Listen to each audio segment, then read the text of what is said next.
નમસ્તે મિત્રો, આજનું પેપર એટલે કે સામાજિક વિજ્ઞાન ધોરણ 10 બરાબર છે. ખૂબ સરળ પેપર કહી શકીએ. એકંદરે છેલ્લા 5 વર્ષની સરખામણીએ કોઈ એવા ટ્વિસ્ટેડ પ્રશ્નો નહોતા. બેઠું જ ટેક્સ્ટ બુકને કવર કરેલું છે. તો આપણે એક એક વાક્યના પ્રશ્નો અને 2-3 માર્ક્સના જે પ્રશ્નો થોડીક ડિબેટ કરી લઈએ. એટલે આશા રાખું છું આ વિડીયોના અંત સુધી બના રહેશો. વિડીયોને સ્કીપ નહીં કરતા મિત્રો, નહીં તો પૂરતી માહિતી આપને મળશે નહીં. અને બીજું ખાસ જણાવું હતું કે ચેનલની પહેલી વખતે મુલાકાત લઈ રહ્યા છો તો ચેનલને સબસ્ક્રાઇબ કરવાનું ભૂલતા નહીં. પ્લસ વિડીયોને લાઇક કરી દો અને કાંઈ પણ પ્રશ્ન હોય તો કમેન્ટ કરજો અને તમારા મિત્રોને શેર કરો. મિત્રો ખાસ ભૂલતા નહીં. ચાલો ફટાફટ લાઇક કરો એટલે આપણે વિડીયોને શરૂઆત કરી દઈએ. પહેલું જોડકું બરાબર છે.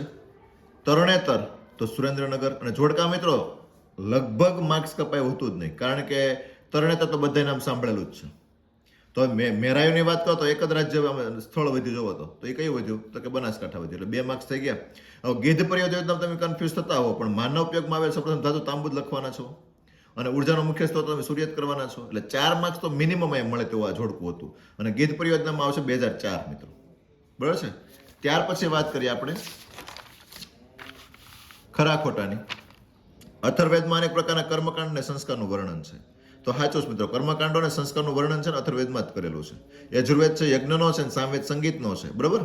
પછી ચોલ વંશની રાજધાની થંજાવુર તો કે હા ખરું છે. પછી હળવા મધ્યમ ગતિના અને ભારે વાહનને સામે તે સૌથી જમણી બાજુની લેનમાં જ વાહન ચલાવવું જોઈએ તો વિધાન ખોટું છે.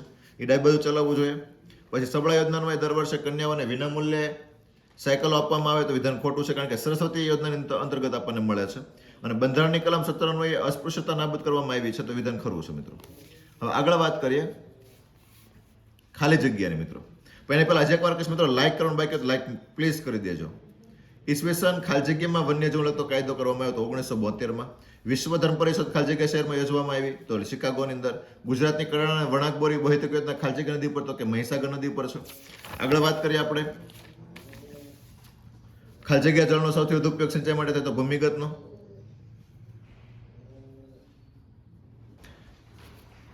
પછી દિબ્રુગઢથી કન્યાકુમારી આવશે, બરાબર છે. હવે વિકલ્પોની વાત કરી દઈએ મિત્રો, તો રાષ્ટ્રીય માનવ સંગ્રહાલય ભોપાલમાં આવેલું છે.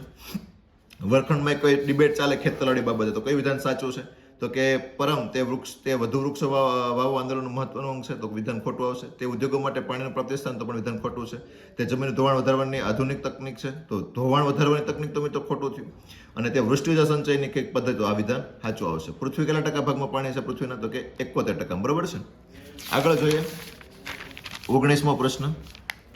પ્રાથમિક ઉદ્યોગ ક્ષેત્રમાં કઈ પ્રવૃત્તિનો સમાવેશ થાય? પશુપાલનનો થશે. ભારે વાહન ચલાવવાનું લાયસન્સ કેટલા વર્ષની ઉંમર પૂર્ણ થયા બાદ મળી શકે? 20 વર્ષ મિત્રો, ધ્યાન રાખજો. ઘણા 21 કહેતા હશે. તમને 15 વર્ષે ગેર વગરની ગાડી, 16 વર્ષે ગેર વગરની ગાડીનું મળે, 18 વર્ષે તમને સામાન્ય વાહનનું મળે અને 20 વર્ષે ભારે વાહન તમને મળી શકે મિત્રો. હવે એક એક વાક્યના પ્રશ્નોની ચર્ચા કરી લઈએ મિત્રો. કે ગુજરાતમાં સૌથી મોટું બંદર કંડલા છે. પરિવહન માર્ગમાં કયું પરિવહન સૌથી ઝડપી પરંતુ ખર્ચાળ? તો હવાઈ જહાજ આવશે કે હવાઈ પરિવહન આવશે. આર્થિક પદ્ધતિને કઈ પદ્ધતિને મુક્ત અર્થતંત્ર કહેવાય? તો બજારવાદી અથવા તો મૂડીવાદી, બરાબર છે. બંને ચાલે. કયા દેશોની રાષ્ટ્રીય આવક નીચે જોવા મળે? તો વિકાસશીલ દેશોની. તો આ તો વિભાગ એ આપણો. વિભાગ બી ની થોડીક સામાન્ય ચર્ચા કરી લઈએ આપણે.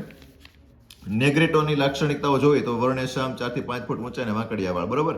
સાંસ્કૃતિક વારસાની વ્યાખ્યા તો માનવી પોતાની બુદ્ધિ, કલા કૌશલ્ય અને આવડત દ્વારા જે કંઈ મેળવ્યું કે સર્જ્યું તે, અને કઈ કઈ બાબતમાં આવે તો મંદિર, મસ્જિદ, મકબરા, ઇમારતો જૂની વગેરે કરી નાખવાનું મિત્રો. કામ પણ સહેલું. કથક વિશે લખવાનું, કાળા પેગોડા ઓરિસ્સાનું લખી નાખવાનું. ખજુરાહોના મંદિર વિશે, નિર્વનીકરણ, બધા જ પ્રશ્નો ઇઝી હતા. અહીંયા ધ્યાન રાખશું ગેલેના. તો સીસાની ધાતુને ગેલેના કહેવાય. બાયોગેસમાં નકામા કૃષિ પદાર્થવાળો જે કે વ્યાખ્યા છે લખવાની હતી, બરાબર છે. લોખંડની ધાતુના પ્રકાર કીધા છે કાચી ધાતુના, તો હેમેટાઇટ, મેગ્નેટાઇટ, લિમોનાઇટ અને સિડેરાઇટ આવશે. ત્યાર પછીના પ્રશ્નો તમે જો. ડેનિમ સિટી ઓફ ઇન્ડિયા તો અમદાવાદ કહેવાય, સિલિકોન વેલી બેંગ્લોર કહેવાય. પર્યાવરણની અતિક્રમણને રોકવાના ઉપાય પણ સહેલા હતા. આતંકવાદની સામાજિક અસરો પણ સહેલી હતી. આતંકવાદને બળવાખોરનો તફાવત પણ એ મિત્રો સહેલો હતો. સામાન્ય પ્રશ્ન પત્ર કઈ ટફ નહોતું મિત્રો, તમે જોઈ શકો છો હરેક પ્રશ્ન. બરાબર. વિભાગ ડી તો તમે જોવા તો ખાલી 2 જ પાઠ તમે કર્યા હોય ને તો પણ તમે માર્ક્સ રોકડા લઈ શકો મિત્રો. 5મો પાઠ ને 10મો પાઠ, બરાબર. હવે નકશાની વાત કરી લઈએ, કયું સ્થળ ક્યાં છે. તો લાલ જમીન તમે મિત્રો તમિલનાડુમાં ખાસ દર્શાવી શકો. એની સિવાય ઘણા બધા રાજ્યો પણ છે. ગોવાથી માંડી તમિલનાડુ, કર્ણાટકમાં ઘણા બધા રાજ્યો આપણે આવી ગયા. કાઝીરંગા આસામમાં આવ્યું છે. શણનો એક પ્રદેશ કીધો. પશ્ચિમ બંગાળ સિવાય પણ બીજા લખી શકો, પણ પશ્ચિમ બંગાળ મુખ્ય રહી.